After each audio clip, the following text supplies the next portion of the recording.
నమస్తే రమగారు. నమస్తే జీ. రమగారు ఏదైనా మంచి స్టోరీ చెప్తారా? పూర్వం ఒక పల్లెటూరులో ఒక ముసలావిడకి ఒక చక్కని కూతురుండేది. వాళ్ళకేమీ లేదు. వాళ్ళ ఆస్తంతా ఏదో జప్తయిపోయింది భర్త మరణించాక. ఆస్తులన్నీ పోగొట్టుకున్నారు. ఆర్గానిక్ పద్ధతిలో మీ చర్మాన్ని తెల్లగా మార్చుకోవాలనుకుంటున్నారా? సంప్రదించండి డాక్టర్ మాధవిని. పోగొట్టుకుంటే ఈ పిల్ల బహు చక్కటిది. చుట్టుపక్కల వాళ్ళు కనపడతాయని ఆవిడ అసలు ఆ పిల్లని పెద్దగా బయటికి రానిచ్చేది కాదు. అయితే ఒకసారి ఒక గ్రామాధికారి దగ్గర వీళ్ళ పొలం కొంత చిక్కుకుపోయింది. ఎప్పుడో మాట్లాడడానికి వెళ్తే ఆయన ఎప్పుడో రేపో ఎల్లుండో మీ వాకిట్లో ఇంటికొస్తానన్నాడు. ఆయన వచ్చేసరికి ఒక 60, 65 ఏళ్ల వాడు. ఆయన పెద్దవాడు. అయితే ఆ సమయానికి ఈ పిల్ల కనపడింది వాళ్ళ అమ్మాయి. కనిపించేసరికల్లా ఆయనేమన్నాడు, "నీ పిల్లని నాకిచ్చి పెళ్లి చెయ్యి. పిల్ల ఎంతో అందంగా ఉంది. మీ పొలం వదిలేస్తానన్నాడు."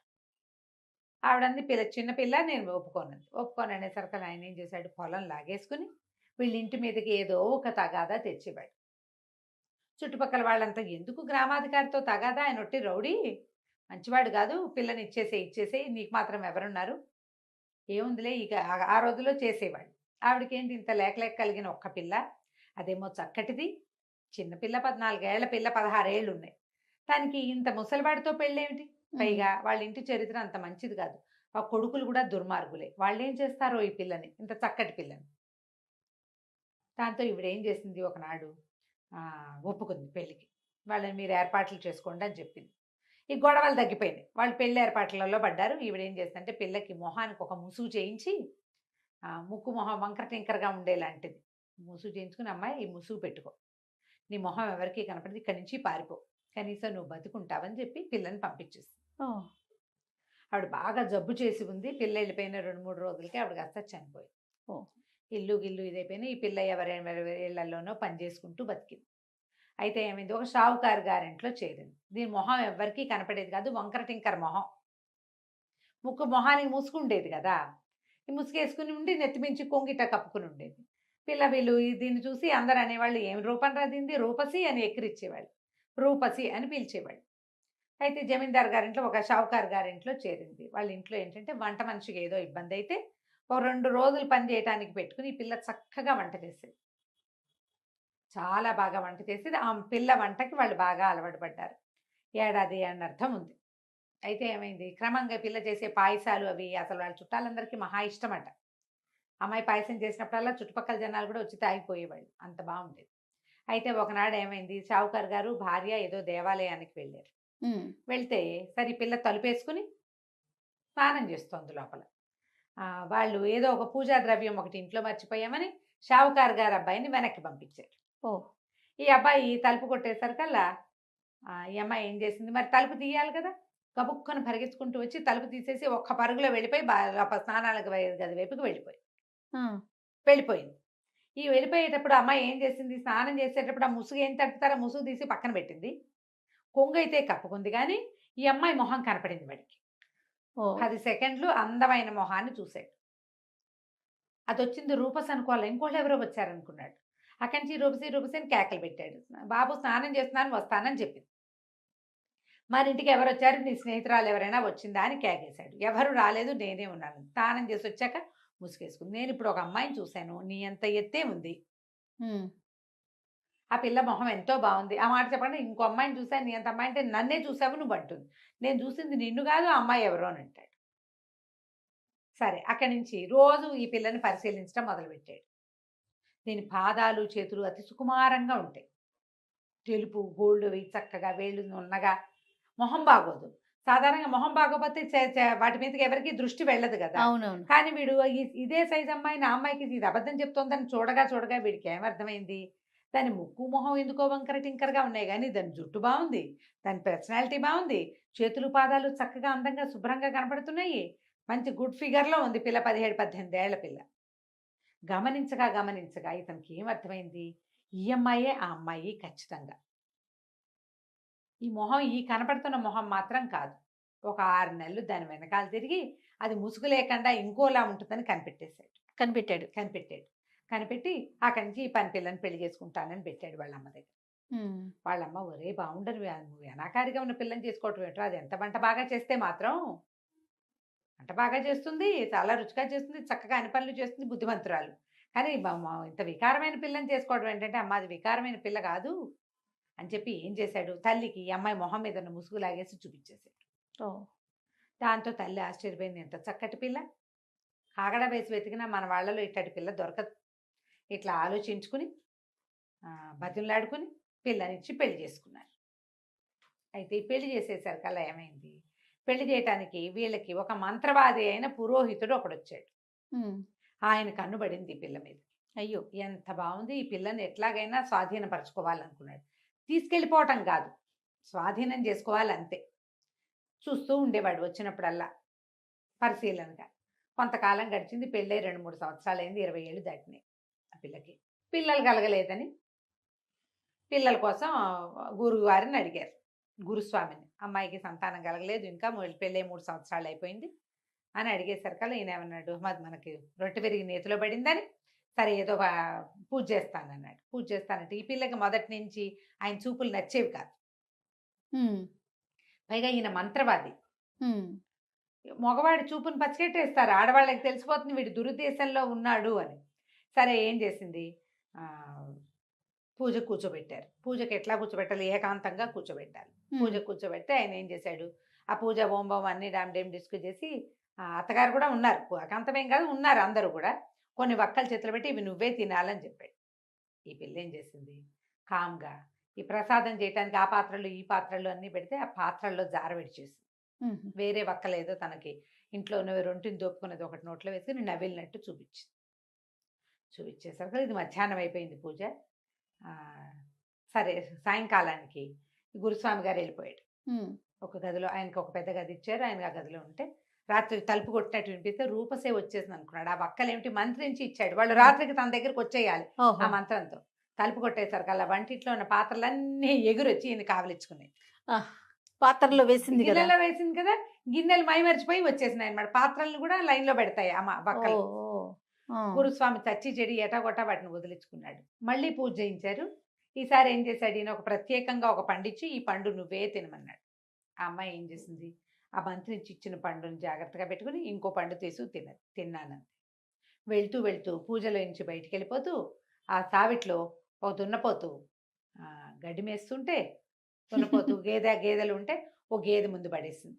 ఆ గేదె అరటిపండు తినేసింది. ఓకే. అరటిపళ్ళు తింటాయి కదా కొట్లు, దున్నపోతులు, ఆ గేదెలు అన్నీ తింటాయి. గేదె తినేసింది. రాత్రికి మళ్ళీ గురుస్వామి గారు తలుపు తట్టింది. ఆ గేదె ఆయన వెనకాల పడి మరి మంత్రించబడింది, వాడి దగ్గరికి వెళ్ళాలని ఇక తెగ కుమ్మింది ఆయన్ని. సావు తప్పి కన్ను లొట్టపోయింది. ఈ తేప ఏం చేశాడు, తమలపాకులు ఇచ్చాడు 3వసారి పూజకి.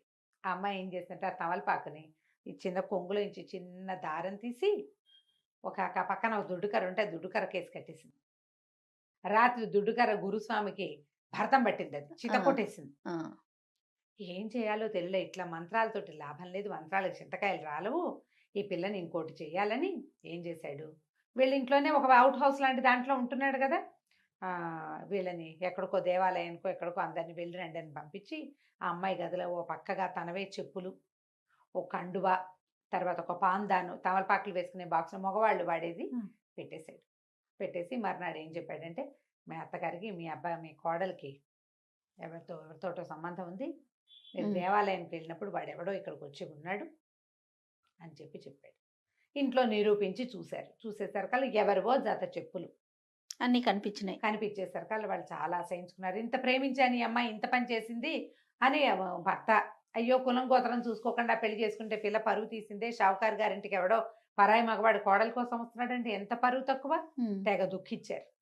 దుఃఖించేసరికల్లా అమ్మాయిని బయటికి పంపేస్తామన్నారు. అంటే ఇతనేమన్నాడు, చిచ్చి అలా వద్దు, అమ్మాయి ఇంతకాలం ఉండి మిమ్మల్ని ఇంత లైన్లో పెట్టేసింది అంటే ఇది మామూలు మనిషి కాదు, ఏదో మంత్రగత్తి అయి ఉంటుంది, ఏదో మంత్రాల పిల్ల, పెట్టెలో పడుకోబెట్టేసేద్దాం, ఆ పెట్టె తీసుకెళ్ళి నేను సముద్రంలో పారేస్తా, మళ్ళీ మన జోలికి రాకుండా ఉంటుంది, లేకపోతే మీ ఆస్తులన్నీ పోతాయని బెదిరించాడు. అక్కడి నుంచి ఏమైంది, సరే రాత్రికి ఏదో పాలు కల్పించి పాలల్లో కొంచెం నిద్ర మందు కల్పించేశారు. ఆ నిద్రపోతున్న అమ్మాయిని పెద్ద పెట్టెలో పెట్టించి ఆ పెట్టెని ఈ గురుస్వామికి అప్పచెప్పారు. ఈయన ఏం చేశాడు, 4 మనుషులతోటి మోయించుకుని ఇక్కడ ఎక్కడా కాకుండా ఈ ఊరికి కొంచెం దూరంగా ఇంకో చిన్న ఊళ్ళో ఉన్న ఒక పేదరాశి పెద్దమ్మ అతనికి దూరపు చుట్టం, ఆ చుట్టం ఇంట్లో పెట్టించి ఆవిడకి ఏం చెప్పాడంటే, ఇందులో పిచ్చి కుక్కలు ఉన్నాయి, ఇది తీయద్దు, మంత్రించిన కుక్కలు మీద పడతాయి, మరి 2 రోజుల తర్వాత వాటి సంగతి నేను చూస్తాను. 2 రోజుల్లో వస్తానని చెప్పాడు. తను ఇంకో చోట కాపురం ఉండటానికి ఏర్పాట్లు చేసుకుందాం అనుకున్నాడు. సరే ఈ పెద్దమ్మ ఏం చేసింది, ఆ పెట్టెను అక్కడే పెట్టి ఆవిడ దారిన ఆవిడ పని చేసుకుంటోంది. 2 రోజులు గడిచిపోయినాయి. పిల్ల లోపల ఆహారం లేదు, గాలి కూడా పెద్దగా రావట్లే, మూలుగుతోంది. మూలుగుతుంటే ఏదో మూలుగు వినపడుతోంది. ఏంట్రా మూలుగు మూలుగు అని ఆ పెట్టెలో నుంచి వస్తుందనుకో పెట్టె మీద ఇట్ట టక్ టక్ కొట్టంగానే ఆ పిల్ల లోపల నుంచి ఈ తలుపు నేను తీయలేనండి అంది. అనగానే ఆవిడ ఆశ్చర్యపోయింది. ఏంటి కుక్కలు మాట్లాడుతున్నాయి, ఆడపిల్ల గొంతల్లే ఉంది, ఇదేమిటని. అమ్మాయి ఎవరమ్మాయి నువ్వంటే, షావుకారు గారి కోడలండి, నన్ను ఇట్లా నన్నెవరో ఇందులో పెట్టారండి అని చెప్పేసరికల్లా అమ్మో కుక్కలు లేవా, ఎవరితో ఆడపిల్ల మాట్లాడుతోంది, షావుకారు కోడలంటే ఆ మధ్య పెళ్ళైంది, ఆ పెళ్ళే కాబోలని తలుపు తీసేసరికల్లా లోపల పడుకుని కనపడింది పిల్ల. ఆ అమ్మాయిని లేవదీసి ఏమిటమ్మాయి ఏమైందంటే, ఎటా బయట వచ్చానో తెలియదండి, మొన్న రాత్రి పాలు తాగి పడుకున్నాను, శుక్రవారం రాత్రి పాలు తాగి పడుకుంది, శనివారం పోయింది, ఇవాళ అది సోమవారం తెల్లవారిపోయింది. సరే ఆవిడేం చేస్తుంది, పిల్లని లేవదీసి బయటికి తీసుకొచ్చి కాస్త మంచినీళ్ళు ఇచ్చి ఏదో తినడానికి పెట్టి, అసలు ఏం జరిగిందంటే, ఇదిగో ఇలాంటి మీ ఈ పెట్టె ఎవరు తెచ్చారు అని. ఆ పెట్టె తమ అత్తవారింట్లోది, అది గుర్తుపట్టింది, తన గదిలో ఉండే భోషాణమే అది. ఎవరు తీసుకొచ్చారు, మీ గురుస్వామి తీసుకొచ్చాడు. ఆ గురుస్వామి దుర్మార్గుడు ఇప్పటికి 3 ప్రయత్నాలు చేశాడు నన్ను స్వాధీనపరచుకోవడానికి, నేను లొంగట్లేదని ఏదో ఎత్తేసినట్టున్నాడు అని చెప్పేసరికి ఈవిడేమంది, అమ్మాయి ఉండు, నువ్వు అన్నం తిన్నావు కదా, పద నిన్నని చెప్పి తీసుకుపోయి 5-6 ఏళ్ళ అవతల తమ స్నేహితుల ఇంట్లో ఈ పిల్లని బయటికి రానివ్వద్దు, దీన్ని జాగ్రత్తగా చూసుకుంటాను అని అక్కడ అప్పచెప్పొచ్చేసి, అక్కడి నుంచి వాకిట్లో పిచ్చి కుక్కలు కాదు మామూలుగానే ఊర కుక్కలు ఉంటే దాదా అని వాటికి చపాతీలు పెడతానని పిలిచి ఒక్కొక్కని ఎత్తి పెట్లో పడేసి లాక్ చేసేసింది, గడి పెట్టేసింది. కుక్కలు లోపల కూర్చుని అక్కడి నుంచి సోమవారం నాటి రాత్రి ఇతను వచ్చేసరికి గురుస్వామి వచ్చేసరికి ఈవిడేమంది, నాకు వేరే వాళ్ళ ఇంట్లో పని ఉంది, ఇవాళ రేపు నేను ఉండను ఇంట్లో, మా ఇంట్లో నువ్వు ఉండు, ఇగో నీ పెట్టే అని చెప్పి వెళ్ళిపోయింది. ఎవరింటికి వెనకాల వాళ్ళ ఇంట్లోనే ఉంది. వీడేం చేశాడు, ఇప్పుడు పెద్దమ్మ కూడా లేదు ఇంట్లో, ఏకాంతం లభించింది, ఈ పిల్లని స్వాధీనపరచుకోవచ్చని తలుపు తీసేసరికల్లా పొద్దున్నుంచి పెట్టెలో కూర్చుని ఉన్న కుక్కలు ఒక్క ఉదుటిన వీడి మీద పడ్డాయి. మొహం అంతా రక్కి పీకేసింది. కుక్కలు కరిచేస్తాయి కదా, అక్కడి నుంచి పారిపోయినాయి బయటికి. ఈ దెబ్బలు కుక్క కాటలతోటి మూలుగుతూ పడున్నాడు. సాయంత్రానికి మొత్తం తతంగం జరిగిందంతా తెలిసిపోతుంది కదా. తెల్లారేసరికి కుక్కల అరుపులు మనిషి అరుపులు వినపడతాయి. తెల్లవారు ఆ పెద్దమ్మ వచ్చి చూసేసరికి ఇంకేముంది, ఒళ్ళంతా కుక్క కాటలతోటి కొస ప్రాణంతో ఉన్నాడు ఈ గురుస్వామి. కుక్కల కూరల వల్ల విషం ఎక్కేసి 2 రోజుల్లో మరణించాడు. అందరికీ కబురు చేశారు, ఈ గురుస్వామి గారు మరణించారు అని. వీళ్ళేమనుకున్నారు, షావుకారు గారు అయ్యో మన కోడల్ని పెట్లో పెట్టి వాళ్ళకి అప్పచెప్పాము, దాని ప్రభావం వల్ల ఈయన చచ్చిపోయాడు అనుకున్నారు వాళ్ళు. చాలా బాధపడ్డారు. ఆ కోడలు పోయింది, రుచికరమైన వంట పోయింది, గురుస్వామి పోయాడు. ఒక 10 రోజులు 15 రోజులు గడిచిన తర్వాత ఈ పెద్దమ్మాయి ఏమందంటే, అమ్మాయి మీ అత్తగారిని మామగారిని మీ ఆయన్ని ఇక్కడికి భోజనానికి పిలుస్తా, శుభ్రంగా నువ్వు వంట చేసి పెట్టని పిల్లతో వంట చేయించింది. షావుకారు గారింటికి కబురు చేసింది, గురుస్వామి మా ఇంట్లో మరణించాడు, ఆయన ప్రీతి కోసం 15 రోజులు అయిపోయింది కదా, భోజనాన్ని పెడదాం అనుకుంటున్నా, మీ ముగ్గురు రండి అని. ముగ్గురు వచ్చారు భోజనానికి. చక్కగా వడ్డిస్తే పదార్థాలన్నీ తిని, వీళ్ళకి తిన్న రుచే ఆ రుచి తెలుసు. అత్తగారు కళ్ళ నీళ్ళ పర్యంతం అయిపోయింది, ఎంత బాగా వంట చేస్తుంది, అచ్చు అట్టాగే ఉందని. చివరికి కప్పుల్లో పాయసం పోసి పట్టుకొచ్చి ఇచ్చారు. పాయసం తాగేసరికి ఆ పిల్ల పాయసం చాలా ప్రత్యేకంగా చేస్తుంది కదా, కథలో ముందే చెప్పుకున్నాం. అసలైతే మొగుడు ఏడ్చేస్తున్నాడు, అత్తగారు కళ్ళనీళ్ళు పెట్టుకుంటుంది, మామగారు నెత్తి మీద చేతులు పెట్టి కూర్చున్నాడు. మా కోడలు అచ్చు ఇట్టాగే చేసేది, చచ్చిపోయిందో ఏమైపోయిందో ఏమిటో ఆ పిల్ల ఎందుకు వచ్చిందో అనేసరికల్లా, ఎందుకో రాలేదండి, మీ కొడుకు కోసమే వచ్చింది, ఇదిగో ఇక్కడే ఉంది, మీ కోడలు చేసిన పాయసమైనా పిల్లని తెచ్చి చూపించేసరికి వాళ్ళు తల్లిపోయారు. ఇదేమిటి, ఇది ఎట్లా జరిగిందంటే, గురుస్వామి మిమ్మల్ని మోసం చేశాడు, ఈ పిల్ల తప్పేమీ లేదు, దానికి శాస్తిగానే వాడు చచ్చిపోయాడు, మీ పిల్లని మీరు తీసుకెళ్ళండి అంటే, ఆ రూపసి పేరున్న మహాద్భుత సౌందర్యవతి అయిన తమ కోడల్ని మళ్ళీ వాళ్ళు ఇంటికి తీసుకుపోయారు. వాళ్ళు నమ్మటం ఒక పొరపాటు, మరి వాళ్ళు గురువుని నమ్ముతారు కదా ఎవరైనా కూడా. అలాగే ఇట్లా మోసం చేసే గురువుల్ని ఇప్పుడు చూస్తున్నాను. అవునవునండి, బోల్డని కథలు ఉన్నాయి దీని మీద. కోకొల్లలు ఇప్పుడు ప్రత్యక్షమైనవే, అవును, మనకి రెగ్యులర్ గా జరిగేవి. నిజ జీవితంలోనే గురువుల్ని నమ్మి ఇలా మోసపోతున్న కథలు మనకు చాలా కనపడుతుంది. కథ కంచికి మనం ఇంటికి. రైట్. నమస్తే. నమస్తే.